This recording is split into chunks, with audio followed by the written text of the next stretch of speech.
Hello, everybody. Computers are really good at evaluating expressions.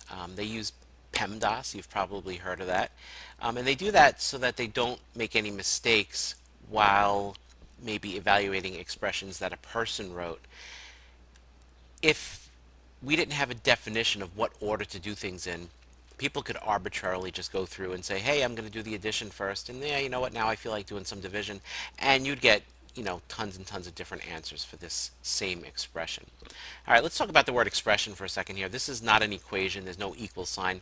It's just an expression. It's something that needs to be evaluated, figure out what its actual value is. So you're gonna kind of go through these, and then you're going to put these into a spreadsheet and let the computer do it, and then see if they match. And if they don't match, that means either you made a mistake here, or you made a mistake when you entered the expression into the computer. Notice I didn't say the computer made a mistake, because the computers usually don't make mistakes, okay? Especially with simple stuff like this. Sometimes they crash, sometimes they do have bugs, but in this realm that we're dealing with, it's not going to be the spreadsheet that's wrong. It's going to either be your evaluation here or how you entered it. All right, so just a really quick review, and I want to show you how I want this done on this sheet. So here we have an expression, and we're going to apply PEMDAS, right? So the first thing we're going to do is the P in PEMDAS. We're going to run through and we bump into these parentheses. So what you're going to do is you're going to evaluate what's inside those parentheses and rewrite the entire expression again, this time with the 30. It already looks simpler. Next thing we're going to want to do is look for exponents. I scan through here, don't see any exponents. Next thing I'm going to do is I'm going to look for multiplication or division. Okay, they're kind of equal precedent operators, and I'm going to read from left to right, and the first one I run into, I'm going to evaluate. So here we have a division, and we evaluate that. It comes down to an 8, and look how simple this is getting now, just after like, two things. Okay, so running through this again, staying on division and multiplication, we kind of run through here again, and we then bump into that multiplication.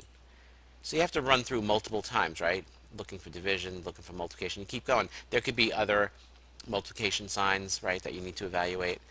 So we're going to just kind of go through it again, looking again, we run into that multiplication, and you see we evaluate them, and you can maybe not see the whole thing, but that comes down to 390. So now we're really looking pretty simple here. Rewrote it, and now we just do the addition and subtraction, again starting from the left and reading towards the right. You see this, evaluate it, and I think you can pretty much tell what's going on here. Done. Okay, so it should make like a funnel, like this kind of shape over here, and that's what I'm looking for on your papers. Make sure you put your name on it and keep it in your folder, right, so I can see it. But this is what I'm looking for, and these were the steps that I took to do it. You don't have to write the steps down. What you do need to do is do this. Now, this is very helpful because if there is a mistake, you can kind of go through and see everything you did and say, oh, here's where I messed up. Or maybe you messed up down here and you only have to do one step over again. That's the nice thing about writing the steps. If you find the mistake down here, it's easy to fix. If you find the mistake here, it's like, okay, I'm going to have to do all these other steps again. But none of it is really difficult. So go ahead, do maybe 3 or 4 of those at least on your sheet, and then we'll bring those over to the spreadsheet. And then if you finish those, you can do 5, 6, 7, and 8, kind of like that. All right? So do the evaluation first, and I'll see you in the next video. We'll talk about the spreadsheet.